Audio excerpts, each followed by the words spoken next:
that's what you do when you create music. You try different possibilities, and it's why sort of theoretically you could write a very, very basic, something that works. A 1 minute piece, you could write it in 2 minutes. But the truth is that writing a 1 minute piece that is very meaningful will take hours and hours. Because you try to find the, well, it's a funny thing. You can feel it when it's perfect and when it's the only way that it can be.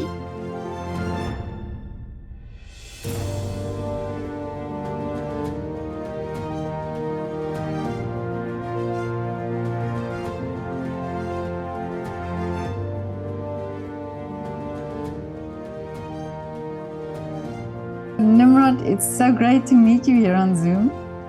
Yeah, my pleasure. It's an honor to speak to you. I've read your bio and amazing work that you're doing. And thank you so much for sending me that clip that you did on Facebook. Yes, pleasure. But tell me, I read, it's fascinating, you grew up in France. Yeah, I grew up in France between the age of 3 and 17. Oh, okay. And your father, I read, is an artist, a painter. Yes. Yeah, absolutely. Yeah, so you grew up in a sort of an artistic family. Yes, I would say that.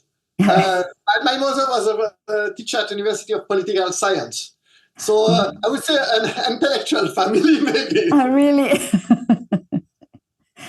And but also, can you paint? I mean, no, absolutely not. Okay. Oh, okay. No, because I would think, this is something that if you grew up in a family like that, you would also be inspired to take up the brush. I think it's very different. Mm. I think that that's why art affects us. Any type of art, whether it's music or painting, because human beings are the same, and we all have similar feelings and emotion and experiences of life, and we all have to face death. Of people that we love, because our own death we can't really live it. But the main difference between artists or great artists and on other people is that they're able to express it through a medium. Oh, yeah. It's not that they feel more, I think. It's just that in that medium, they can express it. And you cannot express it in different mediums. You might really admire the other medium, or I read a lot, but I wouldn't write a book. It's a different way of... I think that it's very different. It's why usually you don't have... I can't think about one single great artist that was equally good in two arts. Oh, yeah. In all the history of humanity. I mean, the closest that you get of someone that had a few strings would be Leonardo. Science and painting, but there was no music, and there was definitely no writing in terms of that. So even then, so you have people that were sort of good at one and bad at the other. So you can have Wagner, that was a very great composer but terrible writer, Okay. and then that Nietzsche is the opposite, great philosopher but not very great composer, and he did compose. Yeah, I never thought of that, but that's so true. Yeah. So for me, music is obvious in some way. And not to say that it was not difficult, or it's not difficult, but it's my way of expressing, and I see it clearly. And I see also, I read also that you just had heard the sound of an orchestra, and that intrigued you. Well, that's the story that my parents tell me. I mean, you can't remember things that happened to you when you're 3 years old. So Apparently, we were on holiday to a place in the Black Forest between France and Germany during the summer, and we come back from a long walk, and it was probably 7 in the evening or something like that. And because it was the summer, there were these outside concerts with orchestra. And as we came back, I heard the orchestra and just didn't want to leave. So we stayed for the full concert, an hour and a bit, and I was 3 years old. And after that, I announced that that was it. I was going to be a musician. Wow. But that's amazing. My daughter, when she was young, we went to see a ballet, and she said on the way back, and she was also, I think, 3 years old, and she said, "Mama, I want to do that. I want to be a ballet dancer." And somebody said to me, "Oh yes, all little girls say that," but she ended up being a ballet dancer. So sometimes it's something in you that's just attracted to that specific form of art. Yes, and then you can't. I think, in a way, the secret of I would go like the Greek, the philosopher. The secret of a happy life is to live the right life, sort of in terms of moral. Like I would think, like Plato thought or Aristotle. That and in a way, if you do what you love, even if it's difficult you are going to be happier. And it's a big advantage. People often think that, well, it's true because the artistic life is very difficult financially, and has got a lot of adversity. But you have your call, and it's rare. Sort of when it's your own life and it's always been like that, and you are young, you just don't question it. That's how it is. Yeah. That you know what you want to be. But how many?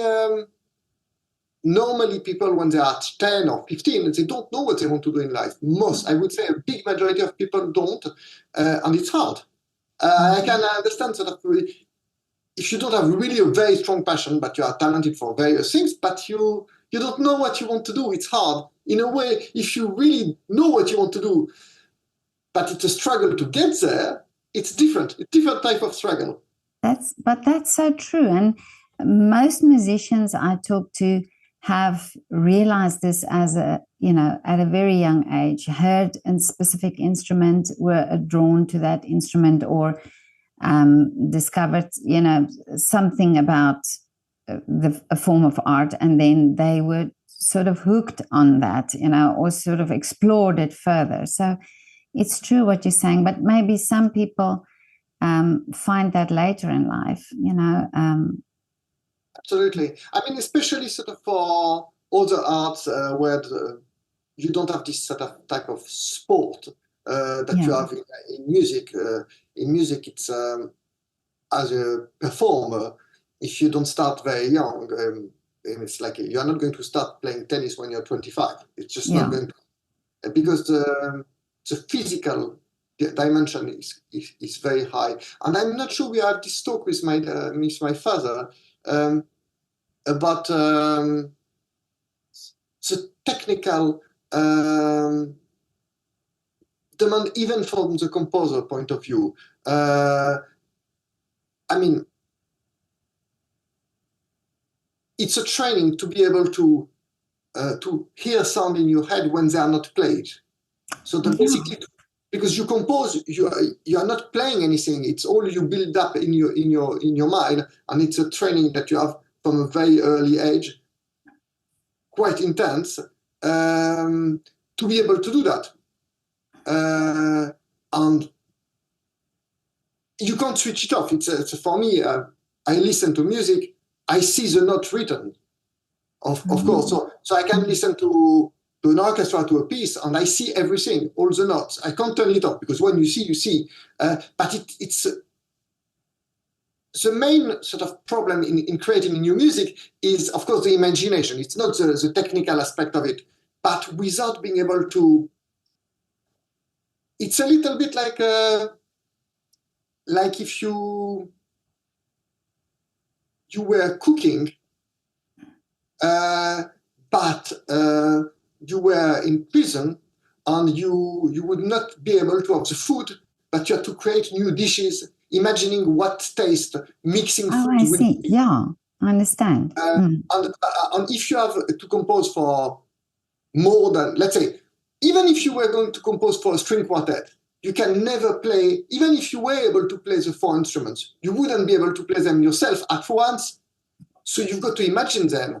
And playing them on the piano will not help you because it's a different song.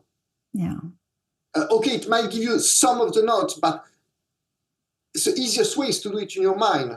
And I'm not even talking when you've got 16 voices or more when you write for orchestra. So you build them up in your mind. And this type of technique, again, it's, sort of, I did actually a lecture with a scientist a few years ago about composition on the scientific method. But I didn't ask him, he was a neurologist. I think that our brain creates certain type of relations between our cells when we are young that maybe we are not able to do when we are older. So I'm not entirely sure of that. And I think that usually this type of training for musicians, it starts very, very young. Whether you would be able to pick it up if you started when you are 20, I'm not sure. Like sort of you have some great writers that start writing when they are 40. Never did it before, but suddenly, I remember that I think that Anthony Burgess, he started writing, I could be wrong, but I know that he started writing when he was very old, sort of close to 40. And I think that it was after he almost died of cancer or something. I could be wrong, but at least he started very late and he's a great writer. That would just never happen. Well, hasn't never happened in the composition world. I mean, the closest that you get to sort of the exception like that would be Berlioz, that because he was forbidden to play any instrument, didn't. But I see that he could hardly play a few notes on the guitar. Really? Well, because his father wanted to go, he didn't want him to be a musician. But even he was passionate about music in his teens. And that's as far as we go. Most composers were performers of a decent level. And that started doing it either when they were 3 years old or maybe 6, 7, but below 10. Wow. But so when you play or compose, do you hear the music in your head, or somebody said once that they see images and that sort of inspire them to write? No, I don't see images.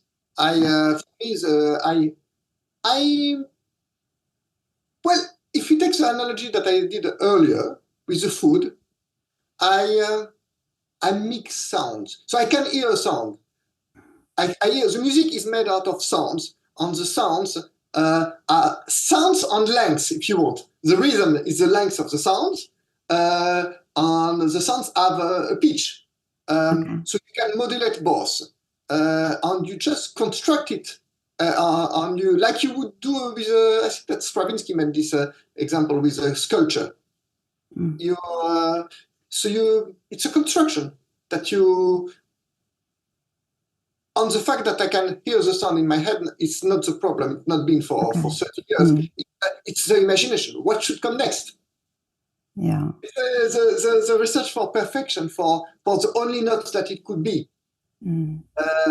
That's a real difficulty. Apart from the technical difficulty of that, without that you cannot compose, because if you cannot hear because you basically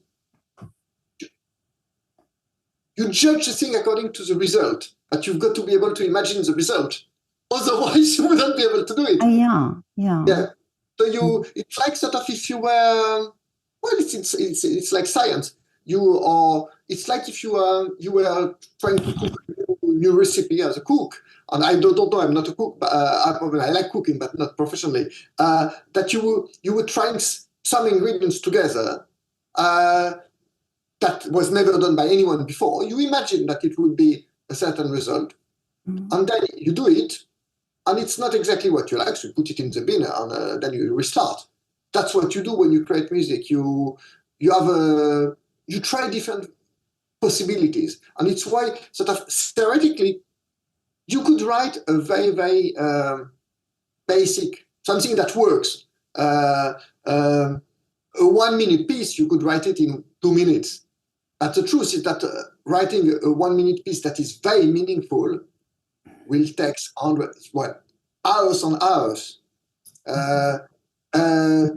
Because you try to find the it's a funny thing. You can feel it when it's perfect and when it's the only way that it can be.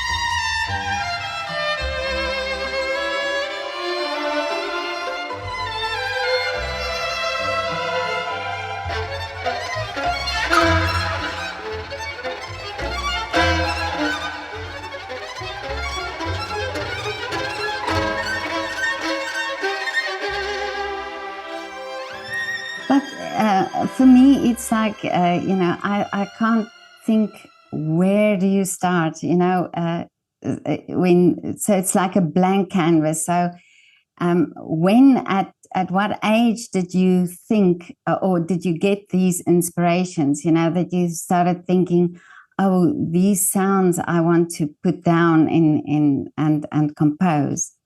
Well, I know that I suppose that there's no, because my dad is a very great artist, and he was a child prodigy. So it means that by the time he was 10 years old, he had done hundreds, if not probably thousands, of oil paintings or something like that. He was very, very, very precocious. But when we talk about creation, because he was my biggest teacher, because it's creation, it's creation. So you in a way, a composer is closer to a painter than he would be from a performer, because performers are not creators. They are like actors to the person that writes the play, and it's a different thing. But in his case, sort of, I think that even if sort of we say sometimes that it's if you are a great artist, you don't do it because you like doing it. It's that's type of amateur type of thing, sort of. You just do it and you like doing it. Artists don't do it that way. They don't care so much about the process necessarily, but about the result. That's what you want, and you are willing to. Depending on the personality of who you are, some people suffer during the process of creation, and other people enjoy it more or less. But everyone has in common that what is really counts, it's not the process, is what you get at the end. In my case, maybe my own psychology, when I started to compose, even if I was 6, I wanted to be like Beethoven. It was not I like composing. I want to be that. I want to create pieces that are that great. That's the thing that I most admire. I wanted to be able to do myself, even if it means that you love it, but it's not. It's not just I like to do that activity. If I want to get that result, and that's the goal. But again, that's me. There's something in common in all great art. But there are, which is sort of this thing that the goal is important and not the process. That is common whether you read it's easier to read it from the point of view of writers, because that's what they do, they write. So when you read letters of people that were great writers, you can see clearly that what they care is the result. And you can see from letters from composers, but it's more difficult because composers compose, they don't write letters. But we don't express ourselves, that's not our medium. So I think that it's that's an important thing. But are you patient? I mean, when you start writing and You said you don't enjoy the process necessarily, but the end result. But are you patient during the process? It's difficult to say. I enjoy the process. It's not. It's a very. If I write, I'll give you an example because that's easier. Okay, if I write, let's say, a large piece, like a concerto, or let's say one of the last concertos that I wrote was a concerto for oboe. It was premiered 6 months ago. 20 minutes of music. So probably, I think it took me close to 400 hours of work. Wow. 400 hours of work, it's a lot. Wow. Yeah. It's like that because basically you, apart from the start when you have the white page and then it's always the same mystery, but let's say that you've done the first minute of music and the first minute of music is great. It's not going to be, you are going to, I think it's a process of advancing by things that are, suddenly there's a burst and you get a few more seconds or one more minute of music that is, and then you get stuck. And you will always get stuck and try to find the solution to get out of there. Sometimes I think that I enjoy it. Sometimes I don't enjoy it when I get stuck for too long. Oh, okay. At the same point, so that sort of once I remember sort of it was because that was particularly painful.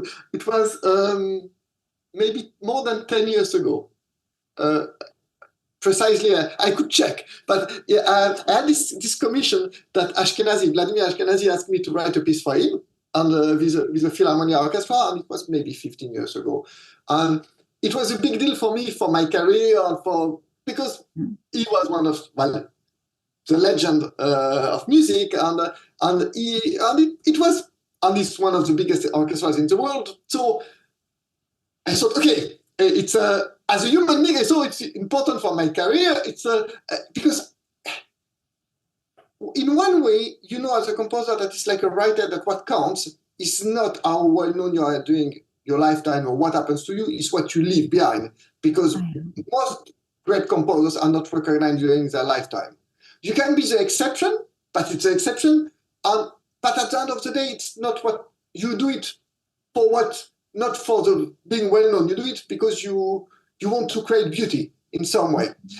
But you are a human being, so you also care about your career. So I thought I must do well.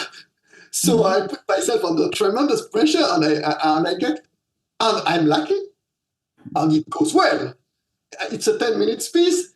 I start to write it, and it goes well. And like a flow, sort of. I mean, that don't mean that I write it in 5 minutes, but after let's say 80 hours of work, I'm almost done, which is short.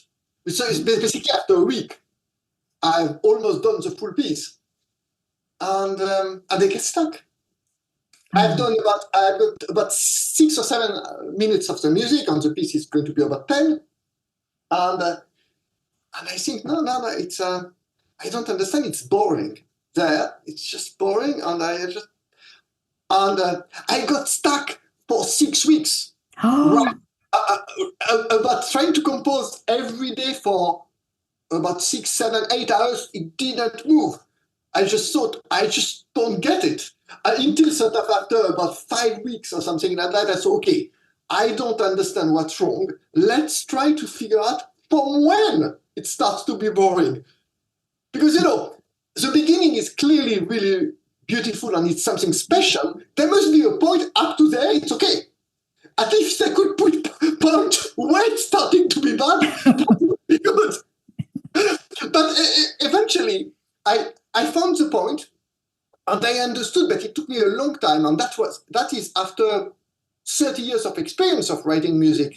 Still, I thought, okay, I didn't get it why it was not good, because every single part separately was good. Oh, I see. And that's why I couldn't find it, because what was wrong is what they were too similar. And it's like you do a meal and you have instead of having sort of something savory and something sweet or something like that, you have just cakes. Each cake will destroy the other cake. Yeah, that makes sense. Yeah. But it didn't come to my mind. Sort of, it took me forever because I was working on the micro, and I just couldn't find what was wrong, because nothing was wrong by itself. It was when you put them together. So eventually I decided, okay, and I kept the first minute and a half of music, and everything else went into bin. Oh, no. Yes. And we start. So this type of thing are not nice. Yeah. But now that you say that, and I can't remember who the author was, but who told me that he wrote a book and he took he wrote by hand. The first manuscript is by hand, and he took it on the train with him, and he left it on the train and couldn't find it, and the manuscript was almost done, and so he had to go back and rewrite it. And actually, when he rewrote it, there were so many things that he changed, because it was just then a different sort of process for him. So maybe, it's that thing where it's difficult to start again, but then you have a different flow to the work. Yeah, well, I had this similar thing, but not exactly. Sort of now these days, luckily, we can write on the computer straight or not by hand. Which is great, because I remember when I was 8 or 9 years old, I had a piece that I had written for orchestra, and of course I was very young, so I couldn't, and I was not very rich. My parents were not very rich, so we couldn't sort of employ someone to do all the parts. So I had to make the part myself. I mean, it took forever to make the part for the orchestra. It took, I don't know, 80 hours or something ridiculous. So when the computers arrived and you could suddenly that was not a problem, I was very happy about that. But anyway, I can imagine. When I was about 20, until I was about 20 something, 24, all the programs that were for composing were just, you couldn't use them really, because it was like programmation. You had to you had to program the computer to do that note, and it took for so long for each note that you couldn't compose that way. It was until sort of the first proper software were invented for composing, and the one that I used then that was invented was Sibelius, and I still use it. It's incredible because you could basically write like you would write by hand, so as quickly, so it didn't disturb your process. But anyway, I was composing, and as you know, when you write anything on the computer, you should save from time to time. Yeah. But I was in the flow, and I didn't have that much experience of that problem, and I was composing a piece for trumpet and piano, and did 8 hours of work straight, no break, nothing. Very happy. And the computer crashes, and I lose everything. No. I mean, everything. So I'm very lucky. I've got a very strong music memory, but it's just my heart stopped, and then I just copied everything that I had. Immediately, I restarted and tried to remember every single note that I written during the last 8 hours.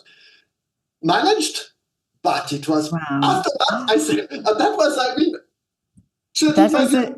Now you save everything. I save every. I save every, I don't know, 10 minutes or 15 minutes, just because you never know. I know. I had a computer crash on me, and from there on, I just save. I have about 3 hard drives. I just overly save everything. Yeah.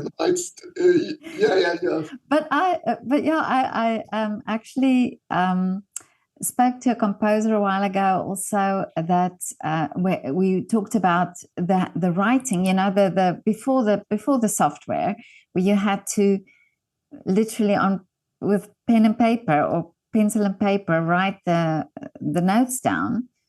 But I think it's the same. It's just when it's doing the writing, at the end of the day, it's just something practical. And I think that music, in composing music, is like writing a book. It's not like painting. So the way that it looks on the paper is meaningless. So whether in painting, the actual act of drawing is important itself. But for what it looks, I mean, different editions of the same piece look different. It's the same piece. Yeah. So I don't have any fetish about the writing. It's just that it's easier when it's finished. And also it cuts completely sort of when in Mozart time, my wife, she translated all Mozart letters. She's a writer, but also a translator. She translated all his letters to Italian. She's Italian. Really? Most of his pay went into paying the copyist. Oh. Because it's a painful job that takes forever. So of course he needs to be paid. I mean, someone that has got to work hundreds of hours has to be paid. Yeah. And so I think that because of the invention of the computers, that has disappeared, basically. Which is, I think it puts the composer one step closer to the audience. It will never be like other art where you don't have because you have the performance as a composer, which is like in theater. But it's closer because there are less obstacles. Okay. Because you can provide the printed music. And but when you compose and you're done with a piece and you hear it for the first time when the orchestra played, is there a feeling? Is there, or have you already heard it in your head so many times? Yeah, no, the performance is a copy of the original. Okay. The original is the piece that is written. And the copy, and it's interesting because the copy will never be as good as the original. It's a copy. In a way that when you're a performer yourself, it's maybe it's not, this, it's all like when you talk abstractly about something like that, you always go to extreme and it's not really true. It's difficult but I think that in some way, there is something that is strange in art, in creative art. So whether it's writing music or writing a book, that great art is perfect. And it's not by chance, I think, that we use the word creation, that is the same word that we use for God. We say God created the earth, or whether you are a believer or not. I mean, philosophically. Yeah. And so you create perfection, but humans are not perfect. No one is. But certain humans are capable of creating perfection, which is not theirs. And I don't know why. It's clearly the case. And it's also clearly the case that the humans that create that perfection are not perfect themselves. I mean, if you take the extreme, you take some people like Wagner, that was a horrible human being, but he doesn't create horrible music. Oh, yeah. He creates music that, in my eyes, has got nothing wrong with it. So it means that the two things are different somehow. So you have this finished product that is perfection, but in the realization of the perfection, which is basically the performance, then the human comes more into being because it's at the moment. And I think that the performance, however good you do it, will have some imperfection because it's done at the moment. So, but it's so in some way it's a recreation of something that exists, of a perfect beauty somewhere. And if you really love music, it's in that sense for me. It's I conduct on whether I conduct one of my works or I conduct Beethoven, I don't have any different feel. Oh, because I see. I have this beauty that I consider I love what I want, the piece, and I know what I want to hear, and I try to make it happen, and to come as close as possible to what I want to hear. And I think that you've got a choice as a performer, whether you are conducting or playing an instrument. There is a certain type of perfection that you can achieve, it's a way it's artistic perfection, because it's a matter of decision that whatever you do, you will give it all, and that every note will mean life and death. And that's the minimum for artistic perfection. It has to be that. You can't be outside. It's like if you're in theater, you play Hamlet, you are Hamlet. At that point, you are not playing Hamlet, you are. On the same, great performers, when they perform, they live the music totally. It's an immersion, you're not outside of it. If you give that, then you have a certain type of perfection. It's always a choice between the perfection of there are basically two different types of mistakes. The first type of mistake is playing the wrong note or slightly out of tune or something like that. And the second type of mistake is that you are out of the music or something like that. You cannot have both. These days, I think people favor the perfection in terms of, I've got the right note, the right rhythm, but it's not perfect. It's the opposite of perfect. It's the further that it can be. But I don't know if it's because that's a bigger problem, if it's because of the recordings that we've got that, or the perception of the recordings. In my point of view, it's more a matter of perception, because I love science and I love mathematics. I always did. So I'm all for the recording. I don't think it's a bad thing. Like I don't think that any of the science that we create are bad in themselves. And of course, if you record a piece, you can take away the little imperfections that you would have in a live concert, because you can redo it. So the little mistake. But the difference is that in a concert, you listen to them, you hear a concert from the beginning to the end, and if there is a little note that is not exactly that, it doesn't matter, because it continues. And also, it happened only once, because you hear the concert only once. The problem with recordings is, I think, that if you play the recording a few times, and you know that there is a mistake that's going to be at that point, it becomes annoying. Because you know.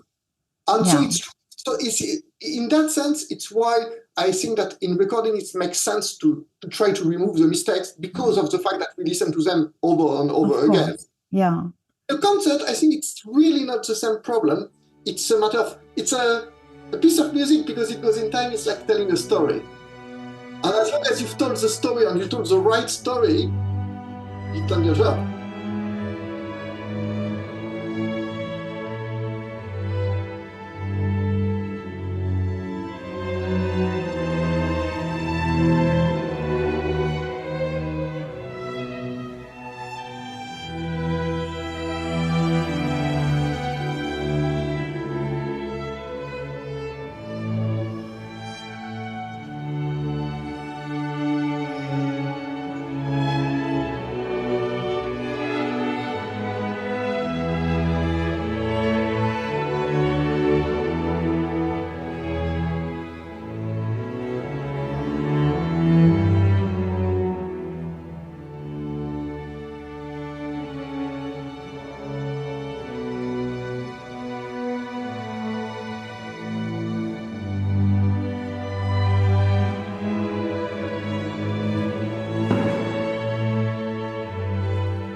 But isn't that the magic of live performing, is that it is not perfect, and that we sort of love that, the fact that it's not so perfect. No, I don't disagree with that. I think what we love is that it is perfect.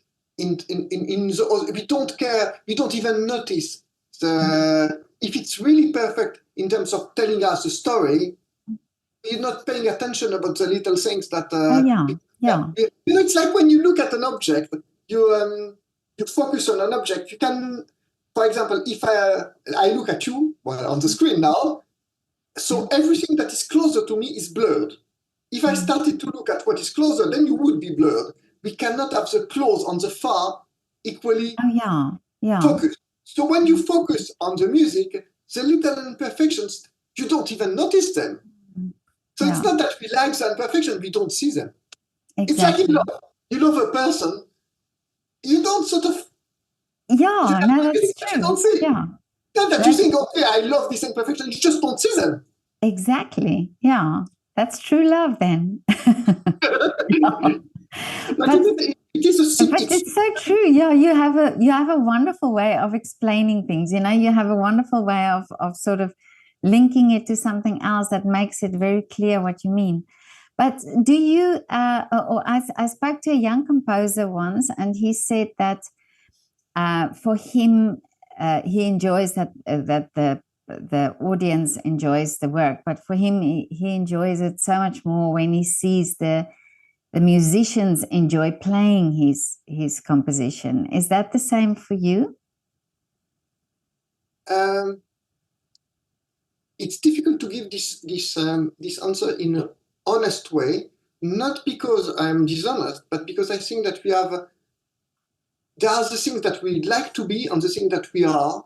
And it's very, I mean, that's why you go to people. I think that's why there is a psychoanalysis, because sort of the things that you really think, sometimes you don't want to know them yourself. My wife says that I'm true in that. I don't care. Oh, I see.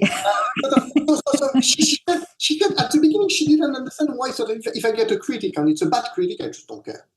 And she said, "How can you be so?" And then sort of she came to a concert I had, and there was the Minister of Culture, and I had a standing ovation for 10 minutes or something like that. I was performing one of my work, and I didn't care either. She said, "But then I understand. You really don't. It's not affecting you. That's why the bad doesn't affect you. That's the good. But it doesn't mean that I don't. I think that it's more on a human level. If there's a performer that I really, or a human being, it doesn't matter, a performer that I know personally, that I like who they are, and I appreciate who they are, and they really like one of my pieces. As a human being, it touches me on the same. If the musicians like my pieces, of course it touches me on the same. But then I wouldn't make a difference between the musician and the audience. Okay. But it's a human nature. But it's the first thing that is important for me is that I love what I've done. Okay. Because if I love, it's a bit again. If we take the analogy of love, if you truly love your partner, you want other people or your children. You want other people to love them too. Yeah. It's logical because you have, but the same sort of, if you created a piece of music and you really think it's beautiful, you would like other people to appreciate it too. On that sense, but the first step, and I think the more essential, and it's why when I started to compose when I was about 6, and for many, many, many years, my goal was I wanted to feel that I had written one piece that was not less good than Beethoven or Mozart or something like that, or one of my gods. And I wrote a lot of pieces, and in that I really don't care about what anyone else thinks, because it's not a problem. And there was one piece that I wrote when I was, I think, 30-year-old. It was a piece for cello and piano called The Magic Mountain. And I thought, oh, that is really a great piece. Now I can die. Because even if I died, I would stay in the history of music, because it's not less good. Seeing it with insight, I think there were a couple of pieces that were equally very great before. But as a human being, that piece did it for me. And after that, I was never the same. So the goal was not the same. Really? But for many, many years, it was the goal to arrive to that point. For myself, I would think, okay, that is as great as the people that I admire the most. But isn't that's so refreshing to hear, really? Because you think it must be so wonderful to be able to have that sort of that piece in you, that you write something, and if you love it, then you don't care if other people like it as well. So you don't have that pressure of, oh, you know, or at the back of your head the whole time, it has to fit to this person, or this person has to approve of it. So it's just you. So you are the sort of the your own critic and your own also admirer of the work.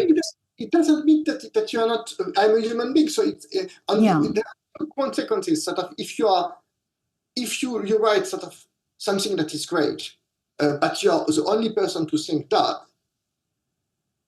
you are going to have a difficult life. Like Schubert, he knew that he was a great genius, but he was not recognized whatsoever. He makes it even more bitter. But I think 3/4 of his works were not played during his lifetime. It's terrible. In some cases, sort of, it can even sort of affect the way that people look at themselves. Rarely. I don't know about Van Gogh because he didn't sell any painting in all his life. But in many cases that are documented, the people great artists that were not recognized, they knew that they were great. Mm-hmm.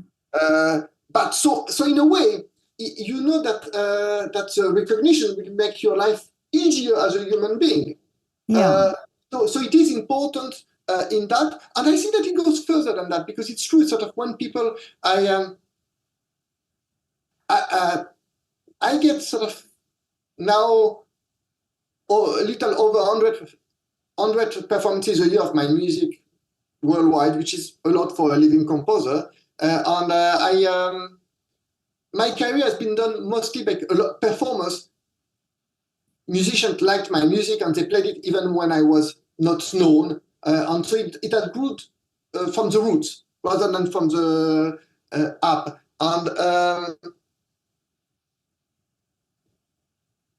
sort of when I receive a lot of messages on Facebook, and because this is social media, they've got this, again, like science, they've got these two sides. They've got the terrible sides of fascist propaganda or whatever, or terrible things, but they've got also the nice side of people that don't know each other, live from the other part of the world, that communicates. That is a nice side. And I get so many people that write to me and say, oh, this piece really touched me, it's beautiful, or something like that. Of course, it really means something, and it makes my day.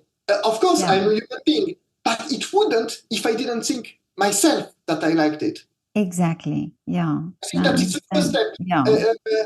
So it's not that I'm not affected by things around me, but it's true that the reward should be in what you are doing, in the creation itself. And I think that, creative art is very, very, very tough as a life. Even more than artistic life. I mean, sort of being a composer, it's harder than being a performer. I mean, just to manage financially and things like that, being a performer, it's already difficult. A musician, but composer is a stage up from that. Because it's like being a writer or an artist. I mean, there's not much money in it. It's a difficult thing. And I think that you should do it only if things would be much, much worse if you didn't do it. You've got so much to lose in not doing it. I would be totally miserable if I didn't compose.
Oh, I love your outlook on these things. It's amazing, really. But I have to say, you said you composed for Vladimir Ashkenazy. I actually did an interview with his son, Wolfgang Ashkenazy. Yes. Amazing. And when I read that about you, I thought how amazing that that I end up talking to you as well, because somehow all these interviews, it's amazing how some of the artists link with each other. You know, where I've spoken to somebody and then I find out that they were playing with somebody else that I interviewed, and so this is for me very interesting that It's you. work, sort of. Yeah. It's now that I'm over 50. It's almost impossible that I'll meet a musician that we don't have friends in common. Really? It's almost impossible, unless they are very young. Oh yeah. And even then, because I've got people that are young that play my music, so even then, but let's say if they are 30 years old or 40 years old, Mhm. we talk, and sometimes it will not come up, but there will be people that we have in common. It's not such a, my wife says it's stable world. It's actually 4 people that in classical music. It's just not many people. I think that it's But it's yeah, there's definitely, yeah, I think over the world I see, I I've done over 800 interviews, so somewhere along the line there must be somebody that's connected in a way with each other. But I'll be looking out for people who played your music now. I know they'll come on my way. but as people, so if you don't count people that are not even in orchestra, the people that are in the orchestra that play. But if I don't count them, I count only people that I know personally, chamber music soloist. There is well over 2,000 people that have played my music that I know. So so there must be They'll some. come on my way. Yeah, no, definitely. But I've another thing that I wanted to ask you is I spoke to a young conductor when he was doing his sort of I don't know what you call it exactly, but they have this performance in the Musikverein when they graduated, and I had an interview with one of these young conductors, and he said to me that I said, "Oh wow, what an honor!" And he said, "Yeah, it is a great honor, but the greatest honor really is to be invited back." And that really struck me because I thought to myself, yeah, I think in music also there's no, it's not, you don't get to a point where you think, okay, well now I've done it. It's really that point where you think, well, people want to hear more from me or see more from me or so. Is that also in composing? Is that also that important thing that you've composed something and orchestra play your music, but that you are asked to that you are sort of asked back again, that asked again to compose? Again, I answer sort of, for me, I really don't care. This sort of affect me. I know because I'm too. I don't look like that, but I'm too cynical. Oh, I I see. Okay. I think that the world, the practicalities of this world are. I think that if you think, how is it that in sort of almost all the history of humanity, great writers, great have been ignored during their lifetime. I mean, Oh, if yeah. it was a one-off, you would think, okay, but it's continuously Yeah. because it's a That's true. dynamic. Yeah, It's that's a true. dynamic that to be a great writer or a great composer, you write something that is different from other people. But the majority have got more strength than the minority. Yeah. It's logical. It's sort of if you are writing something on 95% of your fellow composers that have got have got the post to decide if your music is going to be played or not, don't write like you. You are going to have obstacle all the way. Yeah. So of course you're not. So it's for me. It's all these things of honor. There's no honor in anything. I just don't. I don't buy it. It's practical. It's fame. It's something like that. And there are so many various when institutions invite you back, there's just so many different reasons why they do it. Because they think that you are going to sell more tickets. Because of course, there's also, because this agent, they want to be in good relationship. Your agent is the same agent as. There are just so many practical factors in it. That's true. That, I mean, and I am not against it. I'm not an idealist. It's not that I think the world should be better. We should change man. I mean, the communists at the beginning of the 20th tried it, and then we had the Gulag and things like that. So I'm not for the new man. I think that there are beautiful things in human beings and frailties, and I accept it. But because of that, I think that I remember that what sort of somehow opened my eyes was the first time, I met Ashkenazy when I was, that was more than 20 years ago. And when we met, he very, very quickly, told me that he thought that I was a very great composer like Shostakovich, or, he really thought that I was, and he said, I'll do whatever I can for you. So I was young, and so maybe it was more than 20 years ago. Okay. Anyway, so he said first, if you want, I can write a reference letter. And I thought, I normally sort of compose never wins international competition for composing, and I know I thought, okay, but I've got Ashkenazy. At least it would be stupid not to try for a last time or something like that. Yeah. So he writes me these letters that basically writes that I'm the greatest composer ever. I didn't go through stage one of the competition. I was not even selected. I'm not going to say which one, but I think that, and then it was not only that. Yeah. He was very, very, very, very, he retired now, but he was a very, very great, one of the major conductors on musicians of this world. But I remember that after we met, and after 1 year, he had not played my music, not performed it, and I thought maybe he doesn't really care, or something like that. And my wife, she thought that I was being a bit stupid, and that I should go and see him. And I went to see him, and I just said to him, I just don't understand. Do you really like my music? Why don't you perform it? Because it's not easy to say. He was 30 years older than me and famous, something like that. It's not an easy question to ask. Sort of, sort of, why are you not playing it? Yeah. And I said, I want to know, because if you tell me the truth, it will help me.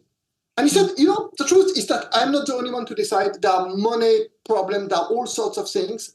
And then I understood. And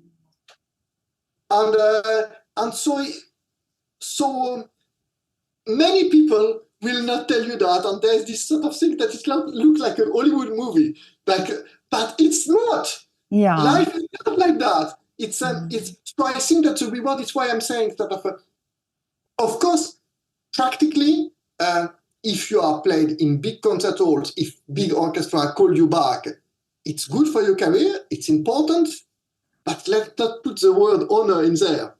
Yeah, because it's true. I think that it's okay for me that Ashkenazy really liked my music. That meant something for me, but only because I really admire him. Not because. So sometimes, sort of, I get asked the question: what would you say about to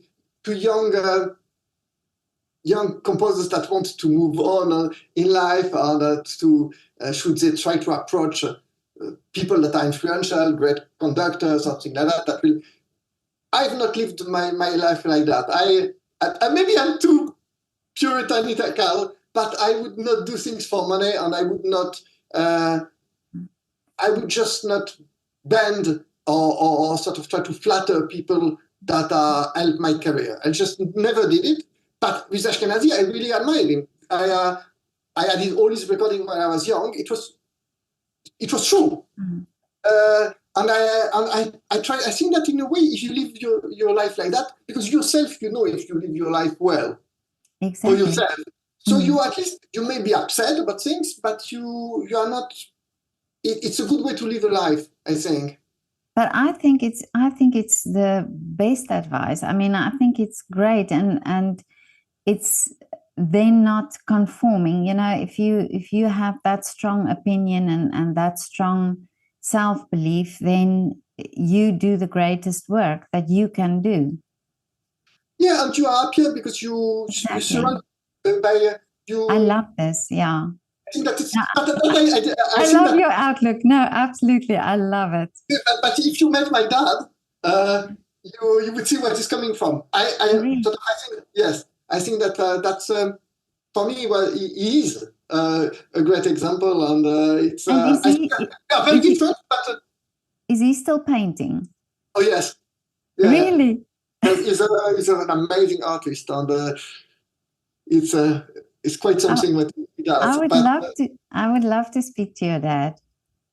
Okay, well, We'll have to do that. Yeah. But you'll see sort of it's we are very different, Yeah. but there's something in common. I would really love to do an interview with him. So I'll put you in touch. Okay, that would be great. But what also, I'm in love with love, because, and that you told me about your wife, and that she translated all the Mozart letters. It can't be a coincidence that you met her. No, we met online actually. Oh, okay. Which is and I really loved what she wrote she wrote something very, very funny description, and she put some quotes that were funny, and I like that. And then of course you've got to fall in love with the person, and oh yeah, yeah. But I think that I think that it's a journey together. So you have to have similar. I think not necessarily the same interest, because otherwise it can be boring. Yeah. But same love for I think probably for abstract things, for things. But that's wonderful. My daughter, my oldest daughter, she's a writer. Really? She's also, almost 21 years old, and she wanted to be a writer, and since she was. Well, she wrote first, and then she wanted to be a writer since she was 13 or something like that. So she published various things, and she started. And I'm very happy, because it means that she because the artistic life is full of struggles, but she obviously I looked happy for her. Yeah.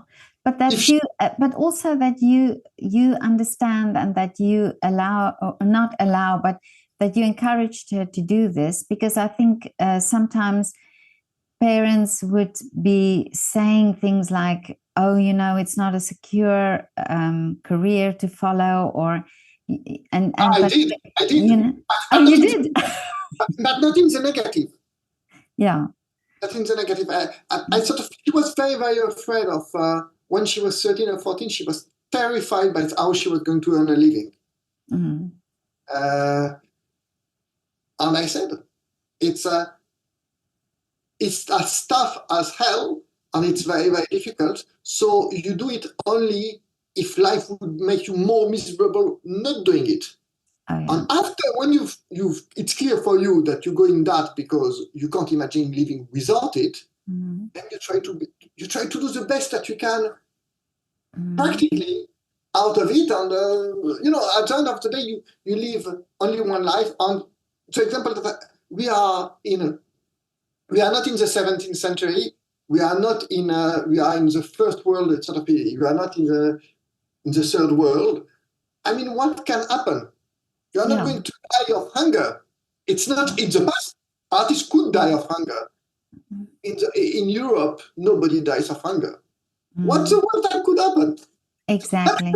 But if you look at it like that, and it's great advice that you sort of made her aware this is not a rose garden you're entering. You know, it's like you have to do it. But you are based in London.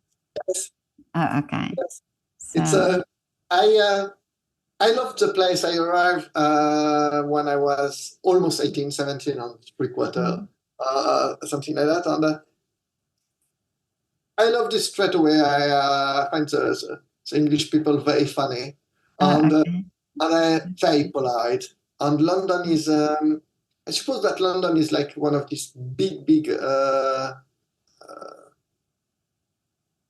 melting pots, like you got New York. There are a few of these places, but it's quite extreme in London. And there is a lot of energy. And I suppose that you could live in different places.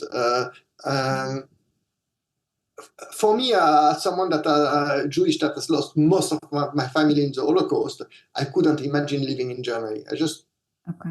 I mean, even before the anti-Semitism has risen in the past few years, or now it's terrible. But I mean, my daughter, friend, she received death threat just because she's in the Jewish society. I mean, but Really? anyway, yeah, and it's common. It's just, but even before, I don't think that I could have lived in. Some Jews do live in Berlin or something like that. I've got some friends.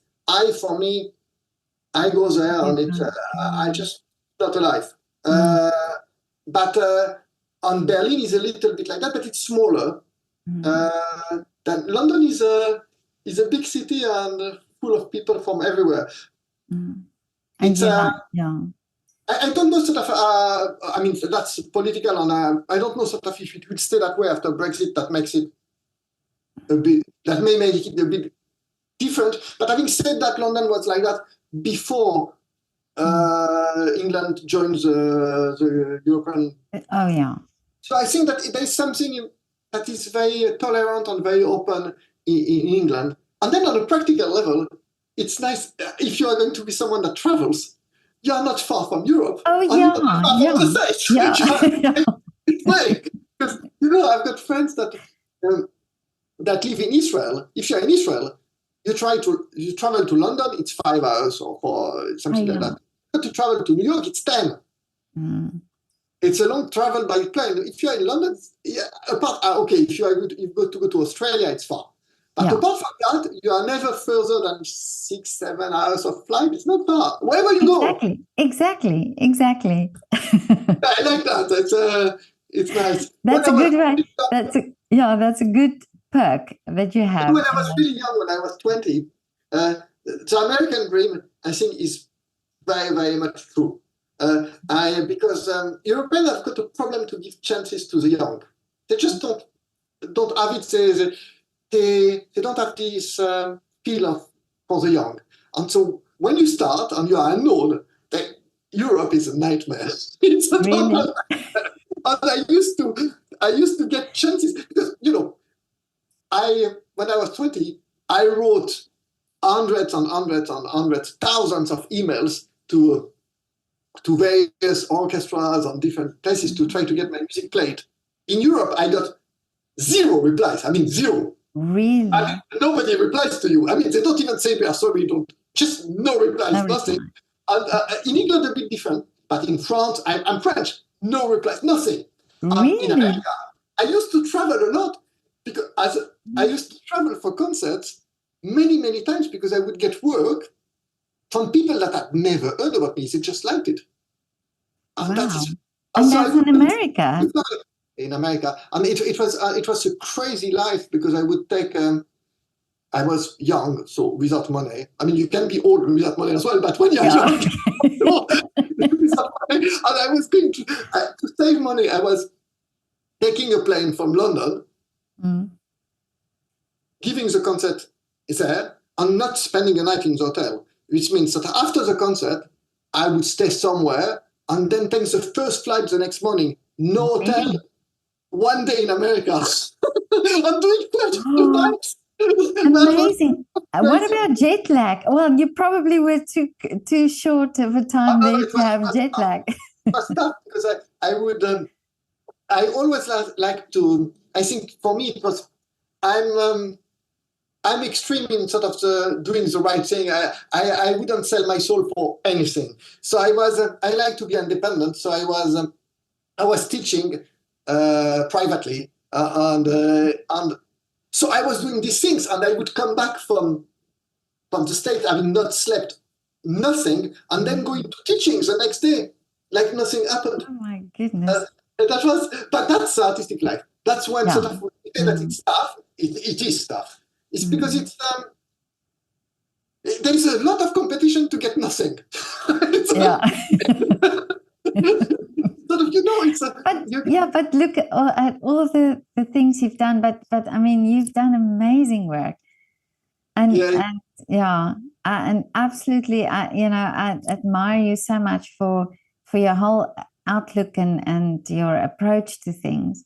But tell me, what are the wishes still for you for the future?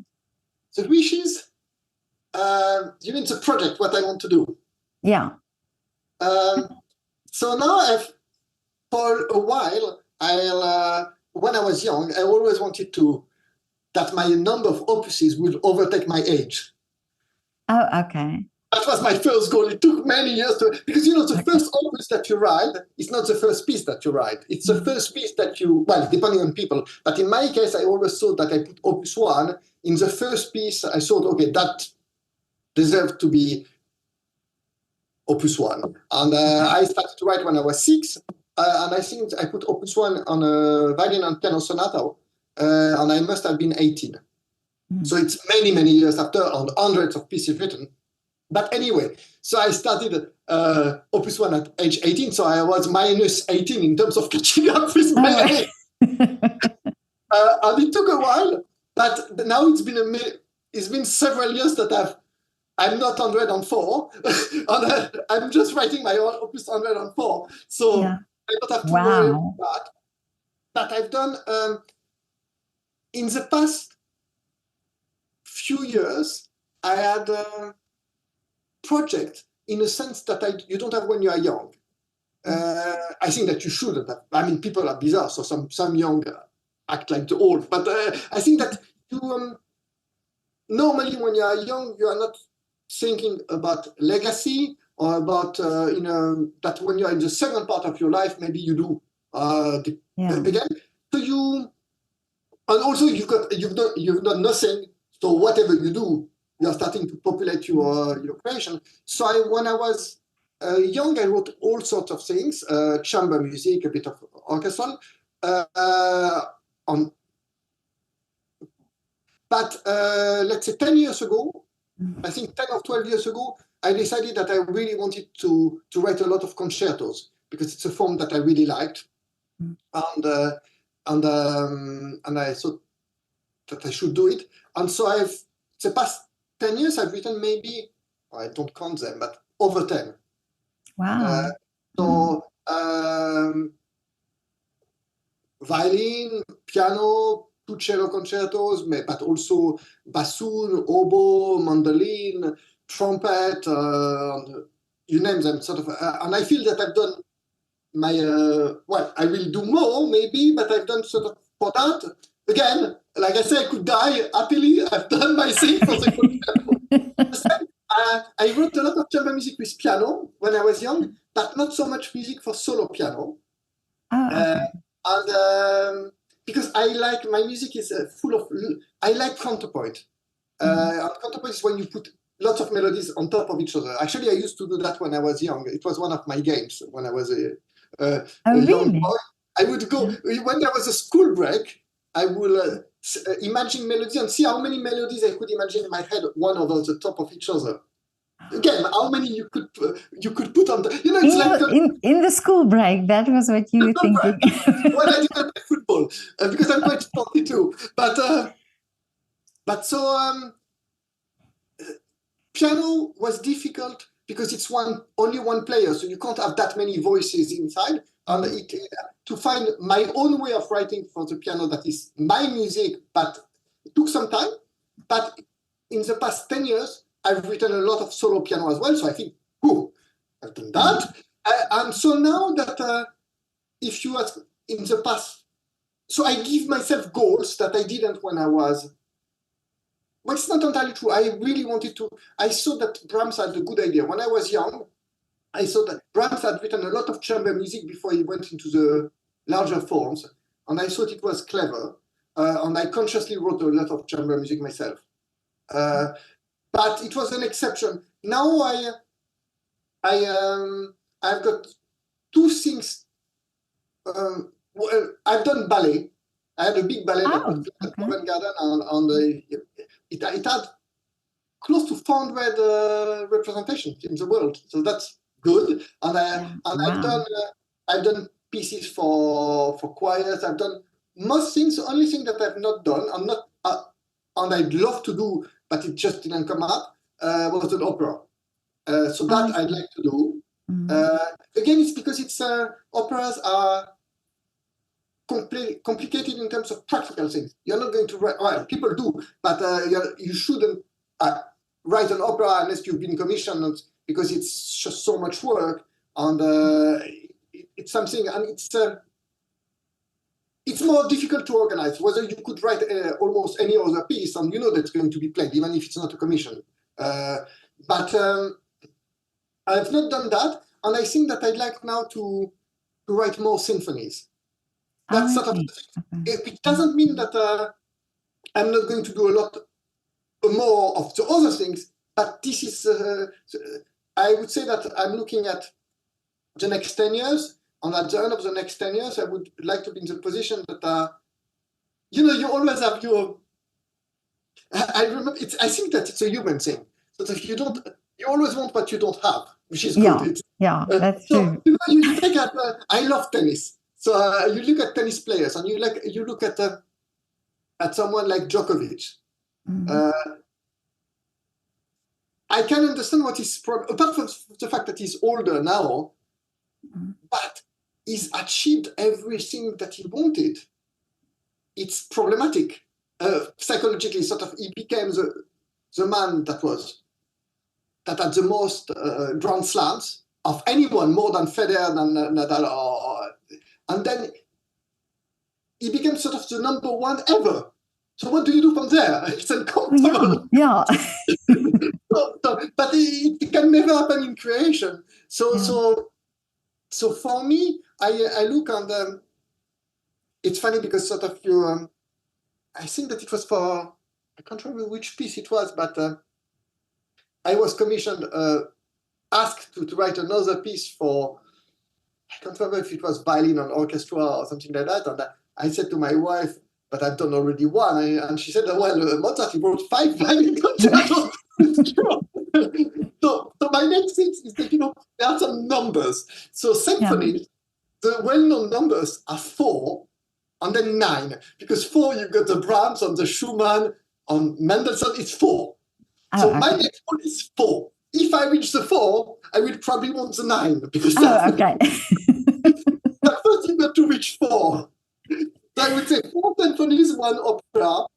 Yeah. And I got to finish my, because I had this big project of writing 24 etudes like Chopin. And I thought that he did something amazing because they are all incredible. I know that there are 27, but because there are 3 extra ones. But we always talk about the 24 because they come from the Paganini Caprice and as well from the Bach Prelude and Fugues. That's why the number 24. But in my opinion, is the only great composer to have managed to write 24. It's not that Liszt wrote only 12. and Scriabin wrote a lot, but they're not all great. So it's not the same. Same for Rachmaninoff. And so I had this idea that I would write, like Chopin, 24 really great etudes. And I thought, okay, I'm going to give myself a trick. I do it over a long period of time so that each one is inspired. I do things in between. Now it's been going on for, I don't know, 14 years or something like that. Really? I've done 15. Because there were years where there were a few, but I still, I'm short of 9. So you'll get there. Hopefully, I should go back. But now it's been a couple of years I've not done it. So, but you've got still a lot to do, and I'm looking forward to the opera that you're going to write. Yeah, me too. So I Yeah. have got a few ideas of what are the subjects that I like to do, but I think that in the next yeah in the next 10 years it will happen. Okay, so I hope you can do it, also perform it here on the Vienna State Opera, and then I'll come and watch. You're in Vienna now. Yeah, yeah. Because I've got a piece in Vienna. I've got a concert. I'm not going, but in a couple of days. In a funny thing, Really? uh, it's um, it's a pianist. She's playing it with a dancer. I think it's a guy that opened the Paris Olympic in dance. And I can't tell you the information, but it's a Yes, send big me the concert. yeah, but It's send me the information. Yeah. when the what is it called? Sorry, I've got it somewhere. It's Heidi Horton Collections. Yes, I know. Yeah. And they do something with so it's visual, and but in a funny way, it will be also one of my pieces for solo piano. Wow. Oh, But I can't yeah, come. but But yeah, but send me the information. I would love to go and see. it should be interesting. I've done. I think that sometimes this when you do different arts together, it can work. I And love it. Yeah. No, I absolutely love it. But Nimrod, this was so great to talk to you. my pleasure. Absolutely love your outlook on life, on art, and this was so great. My pleasure.